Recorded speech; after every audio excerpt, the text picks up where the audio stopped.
So I've already spent time on this channel going through why I'm against child labor laws, and I figure I'll compound the amount of people that think I'm a horrible person by going through why I think price gouging laws are bad and why I'm actually in favor of price gouging, which that seems to be such a controversial view, but the only reason that's the case is because people get very emotional about these certain kind of topics, and I can't really blame them. I mean, that's an honest thing when you start talking about people in need, and especially like I did with child labor, like people that are really suffering. People immediately jump to conclusions and assume that everyone opposing them somehow is unempathetic or things like that. But really, if you want to help those in need, if you're really concerned about those in need during disasters, you want price gouging because those people should want price gouging. Price gouging is how the market determines that people get what they need. Because honestly, like I'll go through and explain this in a bit, but that's what it's all about. How price gouging is the way of determining that those that really need something, that those that they need those basic necessities, the high prices guarantee that those people get it, and other people that say they just want it or it'd be nice to have it, those people don't get it. The people that need it get it, and that's very important when we're talking about limited supply, something where there's not enough resources to go around. So what the article does, it goes through and says others try to take advantage of people's desperation with high prices, and that in a lot of places it's illegal. Hurricane Florence is coming up. In North Carolina, it is illegal during a state of emergency to price gouge, which I think is awful. That should be repealed immediately. And if you want what's best for those people, for those in need, you should support that. So why? Why should you support price gouging? Well, I actually have a very good example here using, for the first time ever, I'm using pictures and images. And that's to say you have 5 people here on the left, 5 stick figures. You have a store with a limited supply of bottled water. And that's something that everyone needs, bottled water. That's what you hear people complain about all the time, where all of a sudden cases of bottles of water are going for like $25, $50. The highest price I've ever seen during Hurricane Harvey was $99 for a pack of water. So most people, they're just like, that's insane. Why would you be, how heartless of a person can you be to sell water for that much when people need it? And of course, that's when you want to sell it for that much, is when people need it. So you have 5 people. We're going to say the person at the top here, he's the one that is the first to the store. All these people are going to stores looking for bottled water because they've run out, they didn't stock up for some reason, they've run out of water and they want it. So person A goes to the store, sees that. I'm going to just use units here. Like, obviously, the store does not have 8 bottles of water. It probably has at least 8 cases. It probably has like 80 cases. But again, small numbers here. We're assuming, again, more than 5 people will go to the store, but we're talking small numbers just to be a simple example. But person A shows up. He's middle class, lower middle class. Like, let's say, of course, this is a scenario here where there's not price gouging. We're going to say that. This is a scenario where the prices they might be a bit higher, but overall price gouging is illegal. So the person sees there's not that much water. He needs water. He knows that water is scarce and that if he were to come back tomorrow, there probably won't be any water. So he's going to buy that. He's going to buy more. He's going to buy even more, and he's going to fill up basically his whole truck or his whole car, whatever he has, with bottled water. And then person 2 shows up, and same thing. They see that, okay, we're down to 4 bottles of water. So they're going to buy one. They're going to buy one. And let's say they have a smart car or something. They can't afford anything else. They've bought enough to fit their whole car. And they leave. And let's say a third person shows up. He sees they're down to 1 pack of water, 1 bottle of water. So he buys the last one and then leaves. Now you have 2 more people that stop by. They got nothing. They have no water at all because they can't, there's no water. There's no water available. They're going to go to another store. If they're lucky, there's water available there. But these 2 people here at the bottom and everyone after them do not have any water. This guy at the top here, he's got 4 packs of water. Now he can use it for drinking. He can use it to brush his teeth. He can use it for hygiene. He can use it to wash his hair. He can do basically whatever he wants with that water. And now this first bottle of water, he'll probably use to drink. Second bottle of water, he might save for drinking later on. Third bottle of water, again, like I said, he might use it for hygiene. He might use it for, like I said, brushing his teeth, for washing his hair, something like that. It's for other reasons that aren't that important. And the 4th bottle of water, again, he'll use for something that's even less important because he has that water. He can do whatever he wants. He might give it to his family member or something like that, and that's fine. But basically, that's how it works, where without price gouging, without the price system to say things are very expensive, the person's just gonna, like, the first person there is gonna stock up as much as they possibly can and buy all the water. So let's say we're gonna have a different scenario here where this time we have price gouging, where this time a water bottle, or again a unit of water, whatever, it's $50 for a case of water, crazy expensive.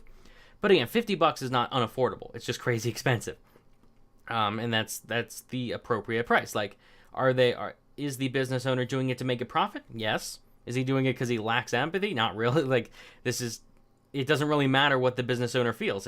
That's the price, and that's there for a reason. That's there because water is very valuable and water is scarce. The price is rising to reflect the value of water.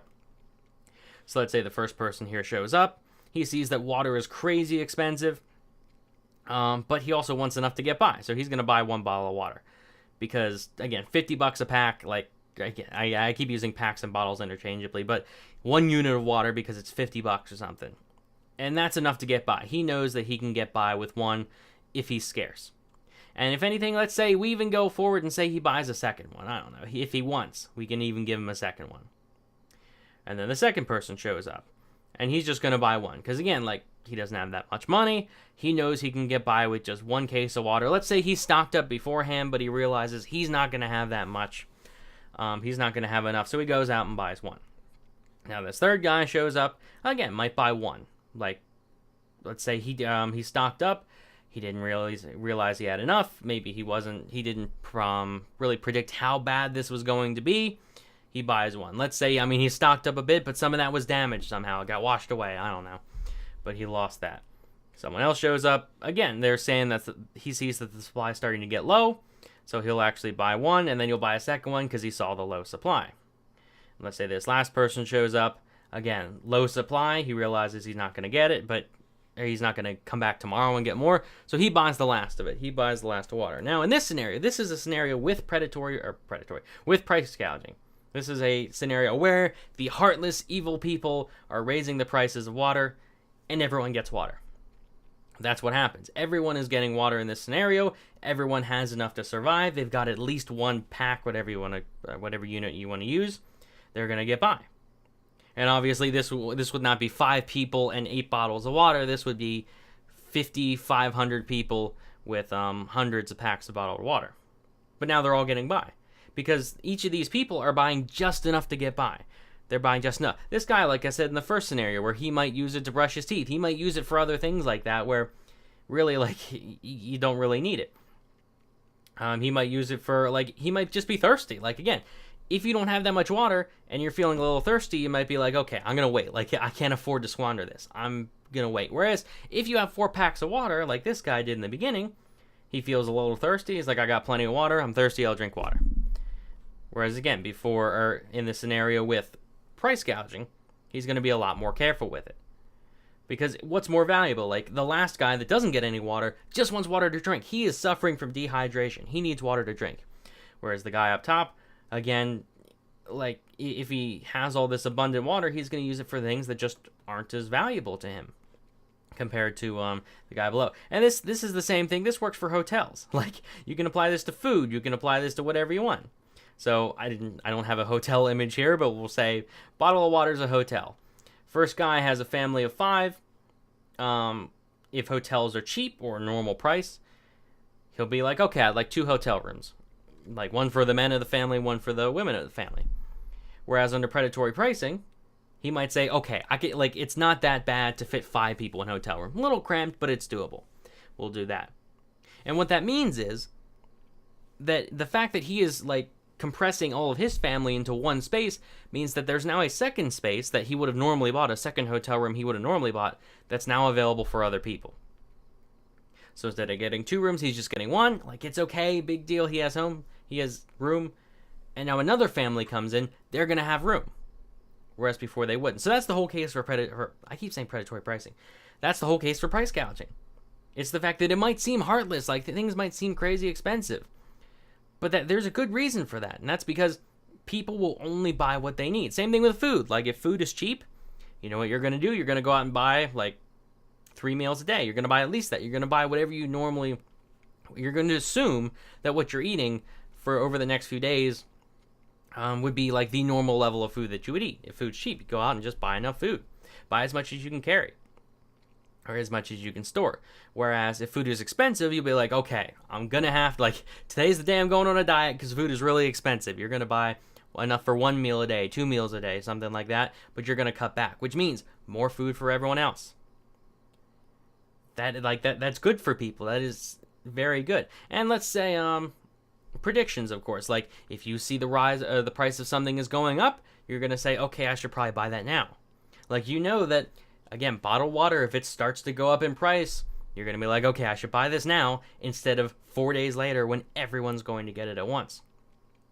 So that helps, that allows, like, people to determine the severity of limited resources during a disaster. Because, again, bottled water. If you know a storm's coming and you're deciding you're going to stay here and just survive the storm, if it's not that bad that you know you're going to survive in your house at least, what you're going to do is you're going to stock up early. If you see those prices going up, you're going to stock up early. If the prices stay the same, people will actually look at that and think, okay, I mean, the prices are the same. If I need water, I can buy it later. It's probably, say they misjudge the storm, they think it's probably not going to be that bad. And then when the time comes, the storm is terrible and they're out of luck. There's no water available because everyone else, these first 3 people, ran to get and stock up on everything. But no, that's basically it. It's just that there was no reason not to support it. This is one of those situations where the only reason you can really be against it is if you're not aware of how price gouging works, if you're not aware of how market forces work. Because value, in the end, like from an economic perspective, value is subjective. That again, using bottled water as an example, the value of bottled water is not worth that much if I'm sitting at home and I have a water filter in my house. It's not worth that much because I have a water filter. I don't need to go out and buy a bottle of water. Now, let's say I'm at an amusement park on a hot day and I didn't bring anything with me. It's a hot day, it's 90 degrees, I am thirsty. That's why, like, you see at amusement parks, a bottle of water might be like $2-3. And people buy it at that because someone at an amusement park on a hot day, a bottle of water is much more valuable to them. Now, let's say I get stuck on a desert island. I'd pay just about anything. Like, if I had my whole wallet with me on that desert island with a few $100s in it or something, I would give everything in that wallet for a single bottle of water. Because, like, that's super valuable to me. There's no clean water around. I need it. So that's essentially what the subjective theory of value is, that for different people, an object is worth different things in different circumstances. So again, someone that is stocked up on water, bottled water is not worth that much. I mean, they'll take it if it's free, but it's not worth that much. Whereas someone that has no water during a natural disaster, they need it. They want it. They'll pay whatever they want. Which is why these people stop paying. Because, again, the first bottle of water, say it's $50. For him, a bottle of water is probably worth $200 because he has nothing at the moment. So it's worth a lot more. Now, he has a bottle of water already. So the second bottle of water might be worth only $55, $60. Like, it's not worth near as much as that first bottle of water. Again, bottle meaning unit, whatever you want to use. So he'll buy a second one. But let's say this third bottle, I mean, he already has 2. So the third one's really only worth maybe $30-$40. And if the cost of bottled water is $50, he's not going to buy it. He's done. He's good. Now again, second person doesn't have any water. Bottle of water is worth he'll give his entire wallet for a bottle of water. He has nothing. Or he'll pay $100 for a bottle of water. So he gets one. Second one, he knows that he can get water in a few days. He's really only looking for enough to get by for 1 day or 2 days, something like that. Enough for 1 unit of water, whatever the unit is, to get by. So he doesn't buy the second one because the second one's not worth that much because he knows he'll have water access in whatever period of time. So he's not going to buy that. Same thing, third one doesn't have any. He'll buy it. And eventually you get down to the point where, again, the people that are buying the water goes to the people that value it most. And that's how that works. Whereas, again, let's say there is no predatory pricing, a unit of water here is worth $10. Like, it's a little expensive, but whatever the unit is, it's $10. So, okay, the first guy values it at what? $300, $400, he's going to buy it. Second one values it at $75. Third one, we said values it at like $30, $40. But again, the price is $10. He's going to buy it. Fourth one, let's say it's to him it'd be worth like $15. Price is $10. He'll buy it. Second person, same thing. It's still worth like, or say the fifth bottle of water for the first guy, it's worth $7, $8. So he's not gonna buy it because it's selling for $10. Second person, again, it's worth like $200.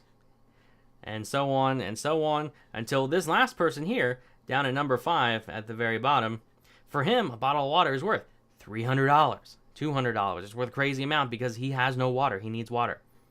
But there's none available.